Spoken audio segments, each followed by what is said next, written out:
Praise the lord. ప్రభువైన యేసుక్రీస్తు నామములో మీకు శుభము కలుగునుగాక. ఈరోజు దేవుని వాగ్దానం, నా దేవుని కరుణా హస్తము కొలది రాజు నా మనవి ఆలకించను. నెహెమ్యా 2వ అధ్యాయం 8వ వచనం. మన ప్రభువు రాజులకు రాజును, ప్రభువులకు ప్రభువు అయినాడు కనుక ఆయన కృపగల హస్తం మీకు తోడై ఉన్నందున మీరు ఏ మనవి చేసినను నిశ్చయముగా ప్రభు ఆలకించును. ఆ దేవుని యొక్క కృప, దయను నీవు పొందుకున్నట్లయితే నిశ్చయంగా నీ జీవితంలో ఆయన గొప్ప కార్యములు జరిగించును. ఈ లోకములో ఉన్నత స్థాయిలో ఉన్నవారి నుండి కృప నీకు లభిస్తుంది.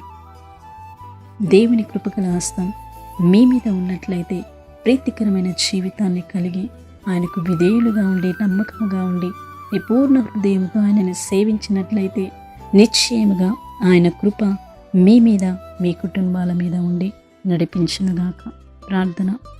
మహోన్నతుడైన దేవా, మహాగణుడా, నీ పరిశుద్ధ నామాన్ని బట్టి నీకు స్తోత్రములు చెల్లిస్తున్నాం. గొప్ప దేవుడవు, కనికరం గల తండ్రివి, దయగల దేవుడవు. నీ కృపను పొందుకునే ధన్యతను ప్రతి ఒక్కరికి అనుగ్రహించండి.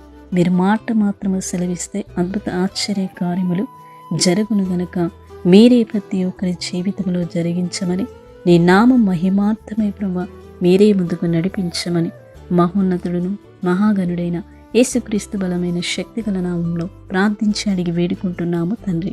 ఆమేన్.